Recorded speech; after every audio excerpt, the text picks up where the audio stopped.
Good morning. Welcome to Veda's Voice. You would have seen many news in online news portal called etnownews.com, and in social media also the news has been forwarded telling that three public sector banks and three public sector insurance companies are going to be privatized. They told they have learned like that. Where they have learned, nothing has been disclosed, and papers have been circulated. All this news they were carrying. The three banks are Indian Overseas Bank, Punjab Sind Bank, Bank of Maharashtra, and three insurers are National Insurance Company, United India Insurance Company, and Oriental Insurance Company. This they say that after this BPCL disinvestment and Concur disinvestment, they will take a privatization of these banks. This news lacks no credibility, and on 15/7/2020 this month, July 15th, Economic Times has come out with the news telling that it is unlikely due to the low valuation and impact of COVID, any privatization move in insurance or banking is not going to take place. Okay, this ET Now news is very famous for spreading this unauthenticated news without telling the source from where they got. I have verified all online news channels as well as authenticated business newspapers. No news about this has come anywhere in this media. Only ET Now news is spreading this unauthenticated news. See, let us go into what is the background. Now, Indian Overseas Bank and Bank of Majra have made a very dramatic turnaround this Q4 of last fiscal, posting a very impressive net profit. Nobody expected that such a big turnaround will be there. They were under PCA and they have done exceedingly well. And whereas the unmerged banks are not only these three banks, Punjab Sind Bank, IOB and Bank of Majra, there are two more banks, Bank of India and Central Bank of India. When IOB and Bank of Majra, Bank of Maharashtra posted an impressive net profit for the last quarter, the result of Bank of India, you know that there is a massive loss posted by this bank. And if government needs funds, you know what they did in LIC, they disinvested only a small portion of their holdings and they got lot of funds. If they want to get more funds, what they will do is they will disinvest from State Bank of India or Bank of Baroda, where the valuations are very high. Government, any government, this government or previous government or governments coming henceforth, will like to have more banks under the control, because implementation of the policies starting from Jan Dhan to the latest loan credit during this emergency credit line, only public sector banks which are under the direct control of the central government have done exceedingly well. This government also knows. And coming to this insurance, they are told that three insurance are going to be privatized, but you would have seen that the government recently has infused around 10,000 crores of rupees in these three insurance companies. If government has any plans to privatize, will it infuse such a big capital into these companies? So this is another point. And one more thing which is a political point is, Indian Overseas Bank is a south-based bank with a presence largely in Tamil Nadu with more than 1,000 branches spread over Tamil Nadu, and has a very big business space and a very big head office in the Artillery Road of Chennai.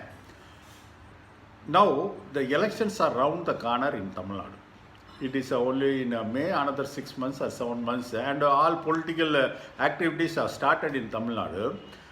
Government at this point of time, when they want to keep a foothold in Tamil Nadu, they will not take a sensitive step which will antagonize the people against the government, against the BJP government. So as a political thing, when they don't do for IOB, they will not do for other banks also. This is another point which proves that this news is not correct. But the views of the staff across in social media, a lot of views have been coming. They think that once the banks are privatized, the uh, pressure from vigilance, including CBI, CVC, and CAG will not be there because they are a private entity. But this view is not correct. Only when all these regulatory things are there, there may be inconveniences, there may be some aberrations somewhere, but only when there is a watchdog and it is the policies are implemented, CVC policies are implemented properly, the health of the bank and the protection for the staff will be good. Unless if it is not there, all blame will come on a person who is not involved in all this transaction. So that view is not correct. And then there is another messages being circulated by one of the retiring associations in Indian Overseas Bank telling that since notification for MD and CEO of Indian Overseas Bank has not come, it is an indication that the bank is going to be privatized. One very simple question. See, this is a procedural thing. So government is now busy with all other things. If government is going to privatize, will the government think that the bank which is going to be privatized can be without a head? This defies logic. If as per this message circulated, because it is going to be privatized, there is no CEO, MD posted and no notification issued. But on the contrary, if it is going to be privatized, logic proves that only when there is a proper head who can take a decision at the helm of the affairs should be there. And when we cross-checked with some of the top sources in the bank, it was told that by this month end, the MD and CEO of Indian Overseas Bank will join. So this is another propaganda which is being done by vested interest. And the pandemic and the after effect, which is going to create a lot of NPS, is going to be huge. And the challenges before the bank employees, especially public sector bank, is going to be great. And the efforts have to be redoubled. At this point of time, no government will think for any disruptive activities. They will wait and watch and what is going to happen. So the immediate threat of privatization is not going to be there. Such sensational news should be avoided. And one question to this ET now or any media which is planting all these stories. The bank employees have been working round the clock without any break. Though the wheel has slowed, the wheel has not stopped at any point of time. This is the only sector which has been working throughout this pandemic period. No exemptions have been given. Even in lockdown areas, banks were functioning with the reduced staff. Minimum service was given to everybody. Total lockdown period, banks were exempted. All others were closed. But the protection to the staff in the branches is far from satisfactory. Many type of customers come, they interact with the staff, and what has not been highlighted is many of the staff are victim to this coronavirus. This has not been highlighted. When a minister gets something, this is highlighted. When bankers get this infection, nothing is highlighted. There have been lot of cases, there have been lot of casualties also, but nothing has been told in the media.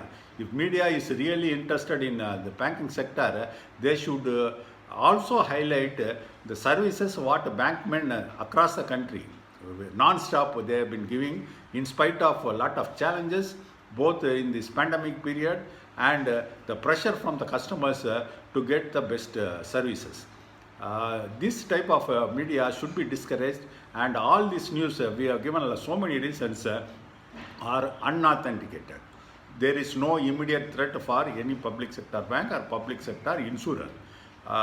Please share this information with your colleagues, and let us not be carried away by this demeaning news which are planted by vested interests.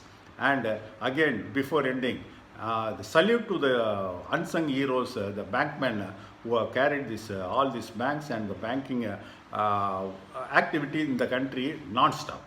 They will continue to do that, and we are going to be benefited by that. Kindly share this video with your contacts, and kindly subscribe to my YouTube channel. Thank you.